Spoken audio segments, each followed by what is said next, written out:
उत्तराखंड में एलटी भर्ती से चयनित 1371 शिक्षक लगातार अपनी नियुक्ति की मांग को लेकर लगातार आंदोलन कर रहे हैं।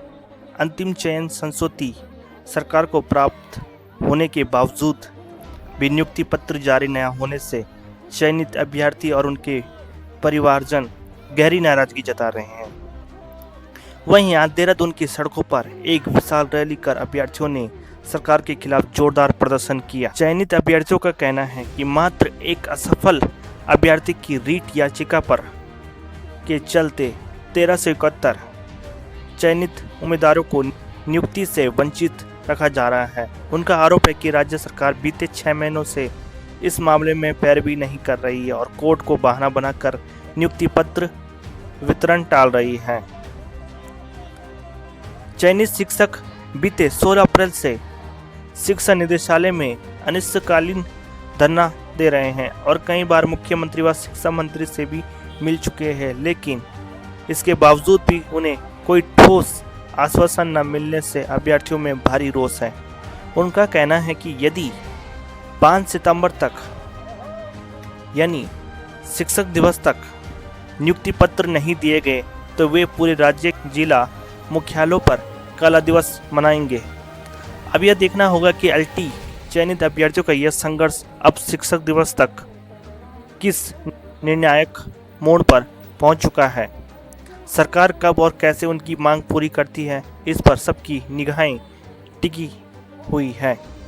1371 एलटी चयनित शिक्षक है सर। हम पिछले 10 महीनों में कोर्ट के चक्कर काट रहे हैं सामने देखना, और ये सिर्फ सरकार और शासन के सिस्टम की नाकामी के कारण है। हम सर जनवरी फरवरी में हमारी फाइनल संस्तुति दोनों मंडलों को जा चुकी है सर, और सिर्फ इसलिए हमें नियुक्ति पत्र नहीं मिला है क्योंकि कोर्ट का बहाना है सर। तो आप सुनिएगा सर, इतना हास्यास्पद है, किसी महिला अभ्यर्थी का कास्ट सर्टिफिकेट वैलिड नहीं है तो उसकी सजा 1371 अभ्यर्थी क्यों भुगते हैं। जहां एक और चुनाव हो जाते 2 दिन में लगातार सुनवाई हो जाती है और चुनाव बहाल होकर उसका रिजल्ट भी आ जाता है। और एक और ये 1371 चयनित शिक्षक है जो पिछले 4 महीने से शिक्षा निदेशालय नरूरखेड़ा में अनिश्चितकालीन धरने पर बैठे हैं। जहां चुनाव की सरकार को इतनी जल्दी है, इतनी संवेदनशीलता चुनाव के लिए दिखाती है।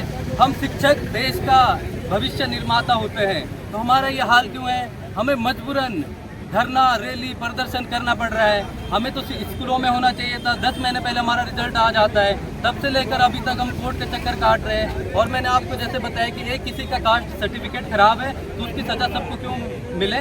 तो हमारा सरकार से, सरकार के सभी सिस्टम से ये आपके चैनल के माध्यम से ये कहना है, अभी हम पूरे 1371 अभ्यर्थी देहरादून के अंदर आज सीएम आवास कुछ करेंगे और यदि हमारी जल्दी मांगे पूरी नहीं मानी जाती, हमारा एक सूत्रीय मांग है 5 सितंबर शिक्षक दिवस से पहले हमें नियुक्ति पत्र हमारे हाथों में हो। यदि ऐसा नहीं होता तो बच्चों के अंदर इतना रोष है, कहीं कोई भाई कहीं कोई बहन आत्महत्या न कर दे, फिर सरकार रोना धोना आएगा उसके बाद। क्यों समय से पहले हमारा संज्ञान नहीं लिया जाता। यह हमारी सरकार को स्पष्ट शब्दों में चेतावनी है, यदि 5 सितंबर से पहले हमें नियुक्ति पत्र नहीं मिल जाते तो हम आमरण अनशन पर बैठ जाएंगे। अभी तो हम फिलहाल अनिश्चितकालीन धरने पर है ही है और आज हमारा ये सीएम आवास पूछे सर कहीं ना कहीं सुन रही है, लेकिन सरकार की अभी मंशा नहीं है कि हमें नियुक्ति दे। ऐसा क्यों? जब सरकार को अच्छा खासा सेंट्रल गवर्नमेंट से टीचरों का फंड आता है तो उसे क्यों रोका जाए, उसे चुनाव पे क्यों इन्वेस्ट किया जाए। कहाँ बड़े बड़े वादे होते हैं, पहाड़ों में शिक्षक नहीं है, पहाड़ों में पलायन हो रहा, क्यों नहीं होगा। जब शिक्षक सड़कों पे 1371 शिक्षक कम नहीं होते सर।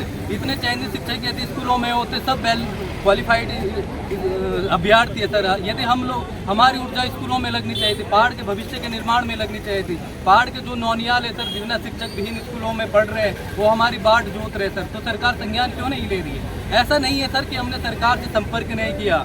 सचिवालय में मुख्य सचिव से 2 बार की प्रत्यक्ष मुलाकात हो चुकी है, सचिव से कई बार मिल चुके, निदेशक से कई बार मिल चुके। यमुना कॉलोनी सीएम आवास जा जाकर हमारे जूते घिस गए सर। तो हमारा संज्ञान क्यों नहीं लिया जा रहा है। हमने क्या गुनाह कर दिया क्या? हमने पढ़ाई करके चयनित होकर कोई अपराध कर दिया क्या? हमें लगता है जैसे हमें कोई जेल में डाल दिया गया होगा 10 महीने से।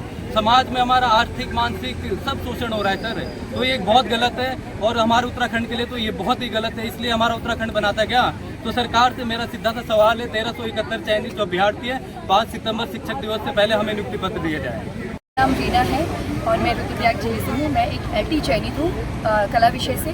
और सबसे पहले आप सभी लोगों का धन्यवाद है जो आप सभी लोग हमारे संघर्ष में हमारा साथ देने के लिए आए हैं। और जैसे कि आप लोग देख ही रहे हैं, हमारी भर्ती प्रक्रिया जो है वो आगे से मतलब पूरी भर्ती पे हमारा स्टे लगा हुआ है। और वो भी कुछ एक निराधार केस है कि एक जो फर्जी डॉक्यूमेंट लगा के एक लड़की ने केस करा हुआ है, तो उसकी वजह से हम लोगों की भर्ती प्रक्रिया सारी रुकी हुई है। जिस वजह से आप लोग सभी लोग देख सकते हैं पीछे हमारे इतने महिलाएं, मेरी साथी छोटे छोटे बच्चे लेके आए हैं। किस मजबूरी में हम लोग यहाँ पे आए हैं।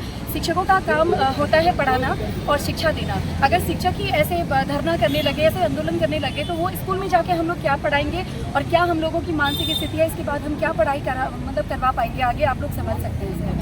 और हम यहाँ पे इतने मजबूर हो चुके हैं। अभी तो ये धरना है, हम 28 तारीख का वेट कर रहे हैं और हमें पूरी आशा है, उम्मीद है। और उत्तराखंड सरकार से हमारा हाथ जोड़कर विनम्र निवेदन इस प्रकार से है कि हमारी जो ये भर्ती प्रक्रिया है उसको आगे बढ़ाया जाए। और 5 सितंबर को हमें किसी भी हालत में नियुक्ति चाहिए। ये एक अध्यापक दिवस है और इस अध्यापक दिवस में आप अध्यापकों की नियुक्ति स्कूलों में होनी चाहिए।